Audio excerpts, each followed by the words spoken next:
Bonjour. It's an honor to join you at this Paris Peace Forum. I suspect that even if this is your first time in Paris, you had no trouble getting here this morning. The modern technology we carry in our pockets has made it almost impossible to get lost. We could be in any city in any country in the world and still know exactly where to go. But we're gathered today because it often feels our world itself has lost its way. Everywhere we turn, we're confronted with complex crises that demand collective action. Yet too often, we are failing to meet our common threats with a spirit of common cause. Perhaps we shouldn't be surprised. When COVID made it risky to breathe the same air, it was literally hard to stand together. The war in Ukraine has sent shockwaves across the geopolitical terrain. Inequality is driving disillusionment and enabling extreme voices to break through. The forces of outrage and misinformation are crowding out compassion and common sense. Too often, so-called facts are no longer self-evident or connected to any evidence at all. We've seen an alarming erosion of public trust in government, trust in the media, trust in each other. So, the theme of our gathering has it right. We are facing a convergence of crises. But I want to challenge us all to aim higher than just riding out the storm. Our world is off balance. Simply trying to keep things steady is not enough. We should treat this moment like the shake-up it is. It's time for a paradigm shift, and that will take 4 critical realignments. Renewing our faith in truth, recognizing that we all have equal worth, safeguarding the future, and believing in our ability to remake the world as we wish it could be, as we know it can be. Let's start with truth. We must tell it like it is and act on what we say. Honesty is the foundation of trust, but words are not enough. Cynicism flourishes in the gap between words and deeds. Take, for example, the climate crisis and the chasm between promises and policies. We have shown we can set ambitious goals, but what's the point if we don't follow through? 7 years ago, right here in Paris, world leaders pledged collective action to limit greenhouse emissions and prevent global temperatures from rising. And yet, as the UN Secretary General declared last month, we are falling pitifully short of those commitments. Earlier this week, President Macron warned that the climate emergency is here. The most recent UN climate report estimates that temperatures will rise a full degree past safe conditions, and that we have no credible path to meeting our stated goals. What is our excuse for further delay? Is it selfishness, denial, an expectation that if we wait, someone else will fix the problem for us? The planet is burning and melting and flooding before our eyes. It's too late for wish lists. We need binding to-do lists to save both our credibility and our planet.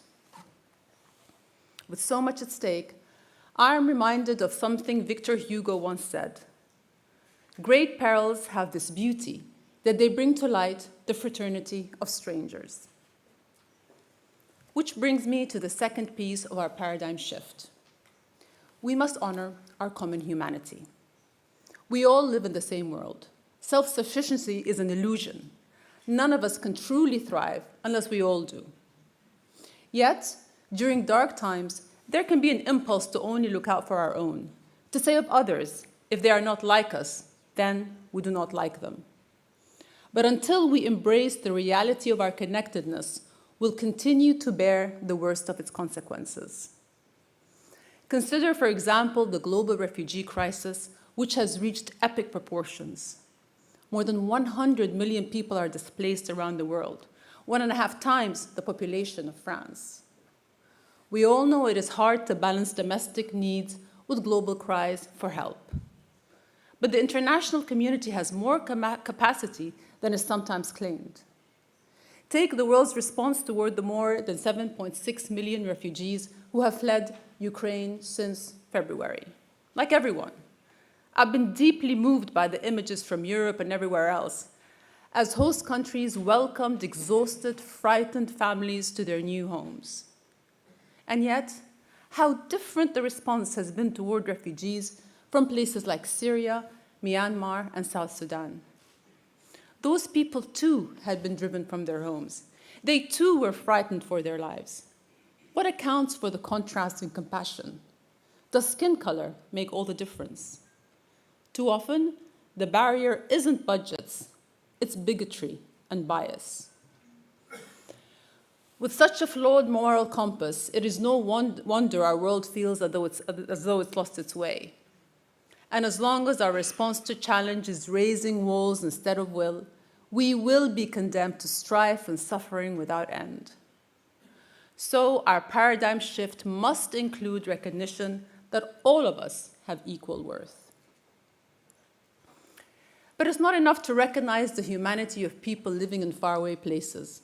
We must equally value those who will live in an entirely different moment in time. And that leads to part 3 of the paradigm shift. We have to act in the service of future generations. Because what we do today is about tomorrow, too.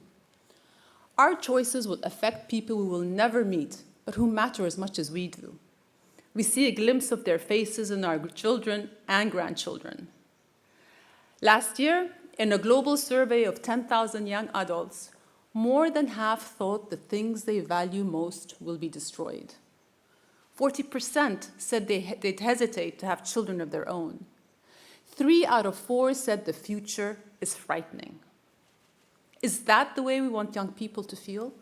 That it's all downhill from here? We who still hold the social, economic, and political levers of power have simply got to do better. Our power isn't a right, it's a trust. Our job is to be good stewards of our time.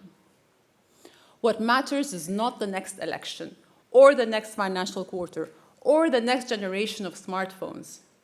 What matters is doing right by the next generation of humanity. Because the truth is, despite all the doomsday predictions, humanity is just getting started. To understand what I mean, consider this thought experiment from philosopher Toby Ord. As he points out, the typical lifetime of a mammal species is 1 million years. Can you guess how old that makes us? From an ecological point of view, humanity is still in our teens. We still have so much left to do, so many possibilities ahead. And we've never had greater tools, greater knowledge, or greater ability to achieve the impossible. Which is why the last piece of our paradigm shift must be renewing hope and confidence in ourselves. Despite all our shortfalls, we do have every reason to. With each new day, we read of advances and breakthroughs that sound like miracles. Images that capture the dawn of the universe, a new malaria vaccine, a laser-powered chip that can transmit the entire internet nearly twice per second. And despite the multi-crises we face, humanity has made enormous progress. In the past few years, 1 billion people have risen out of extreme poverty. Infant mortality has fallen by more than half. More children go to school and fewer go hungry. 2 billion more people have access to safe drinking water, more than ever before in human history. Even on climate, for all the work that remains, let's not lose sight of accomplishment. In just 5 years, we have reduced expected warming by nearly half.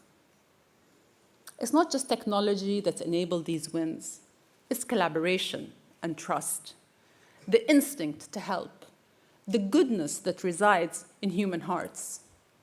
I think of families in places everywhere who've opened their homes to newcomers in need.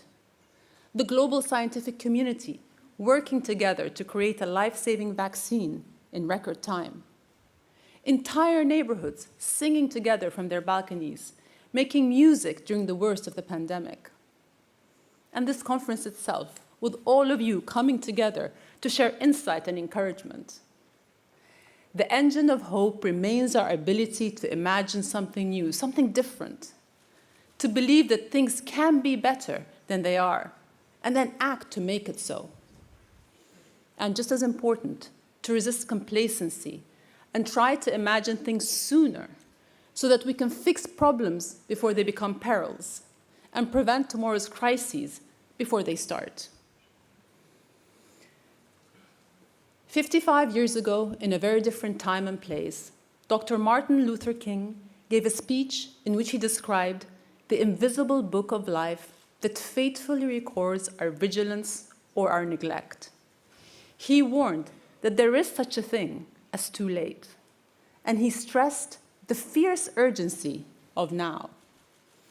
I know every one of you feels this urgency and also sees the possibility that lies ahead.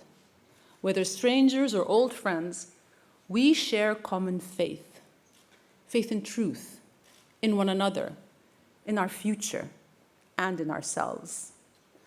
Let these be our guideposts as we chart a worthy path forward. Let us prove we are not too lost, we are not too late. Every moment, we have an opportunity to get it right. Let us meet our moment together. Thank you all very much.